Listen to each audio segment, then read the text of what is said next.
벚꽃이 피면 찾아오는 손님. 경기도 외곽 국도변에 위치한 낡은 모텔 벚꽃장. 모텔 주인 김영수는 매년 봄만 되면 긴장했다. 벚꽃이 피는 날이면 어김없이 찾아오는 손님 때문이었다. 박준호.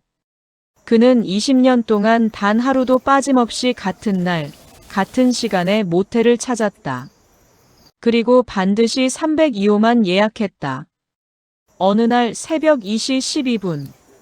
302호 앞을 지나던 김 사장은 방 안에서 여자 웃음소리를 듣는다. 하지만 CCTV에는 남자가 혼자 들어가는 모습만 찍혀 있었다. 이상함을 느낀 김 사장은 CCTV를 확인한다. 그리고 화면 속에서 하얀 원피스를 입은 젊은 여자가 302호로 걸어 들어가는 모습을 발견한다. 놀랍게도 그녀는 20년 전 벚꽃축제 교통사고로 사망한 이수진이었다. 죽은 약혼녀의 방. 김 사장은 오래된 신문기사를 통해 충격적인 사실을 알게 된다. 박준호와 이수진은 결혼을 약속한 연인이었다. 사고 전날 두 사람은 벚꽃축제를 구경한 뒤 302호에서 하룻밤을 보냈다. 그리고 서로 평생 함께하겠다는 약속을 남겼다. 하지만 다음 날 귀가 중 교통사고가 발생했고 수진은 목숨을 잃었다. 준호는 살아남았지만 이후 인생이 완전히 무너졌다. 그런데 기사 속에는 공개되지 않은 기록이 있었다. 사고 현장에서 정체불명의 세 번째 발자국이 발견되었다는 것이다. 새벽 2시 12분. 김 사장은 지난 20년치 자료를 뒤지기 시작한다. 놀랍게도 매년 새벽 2시 12분이면 모텔 곳곳에서 이상현상이 발생했다. 전등이 깜빡이고, 엘리베이터가 멈추고, 302호 앞 CCTV에는 늘 하얀 여자가 나타났다.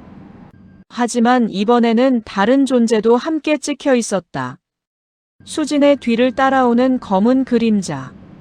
얼굴도 없고 형체도 불분명한 존재. 직원들은 그것을 벚꽃길 귀신이라고 불렀다. 그리고 그 귀신을 본 사람들은 하나같이 불행한 일을 겪었다. 사고의 진실. 준호는 처음으로 김 사장에게 자신의 이야기를 털어놓는다. 사고 당일.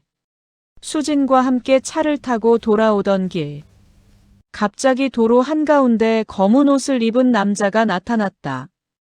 운전자는 핸들을 급하게 꺾었고 차량은 가드레일을 들이받았다. 그 순간 수진은 준호를 밀쳐 살렸지만 자신은 차 밖으로 튕겨나갔다. 죽기 직전 수진은 이렇게 말했다. 그 사람이 다시 올 거야. 준호는 그 말의 의미를 지금까지도 알지 못했다. 벚꽃길의 그림자. 김 사장은 사고가 났던 벚꽃길을 찾아간다. 마을 노인은 무서운 이야기를 들려준다. 수십 년 전, 그 길에서는 연인들이 자주 사고를 당했다. 그리고 사고 현장마다 검은 옷의 남자가 목격되었다. 사람들은 그를 벚꽃길 저승사자라고 불렀다. 그날 밤, 김 사장은 사고 현장에서 낡은 사진 한 장을 발견한다. 사진 속에는 준호와 수진, 그리고 검은 옷을 입은 정체불명의 남자가 함께 서 있었다.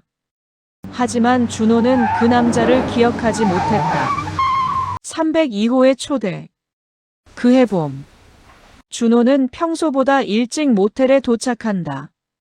그리고 처음으로 302호의 꽃다발을 가져간다. 새벽 2시 12분. 방 안에 벚꽃잎이 흩날리기 시작한다. 창문은 닫혀 있었지만 꽃잎은 계속 나타났다. 그리고 수진의 모습이 선명하게 나타난다. 준호 씨. 20년 동안 꿈에서만 보던 얼굴이었다. 하지만 그녀 뒤에는 검은 그림자가 서 있었다. 그림자는 마치 수진을 끌고 가려는 듯 손을 뻗고 있었다. 마지막 약속. 수진은 드디어 진실을 말한다. 사고는 우연이 아니었다. 검은 그림자는 죽음 그 자체였다. 20년 전 저승사자는 원래 준호를 데려가려 했다. 하지만 수진이 대신 자신의 목숨을 내놓았다. 그 대가로 준호는 살아남을 수 있었다. 그 이후 수진은 저승으로 가지 못한 채 매년 302호를 찾아왔다. 준호는 눈물을 흘리며 말한다. 이제 내가 갈게. 수진은 고개를 저었다. 당신은 충분히 살았어. 그러나 이미 준호의 얼굴은 평온했다. 그는 오랜 죄책감에서 벗어나고 있었다. 죽은 남자의 예약.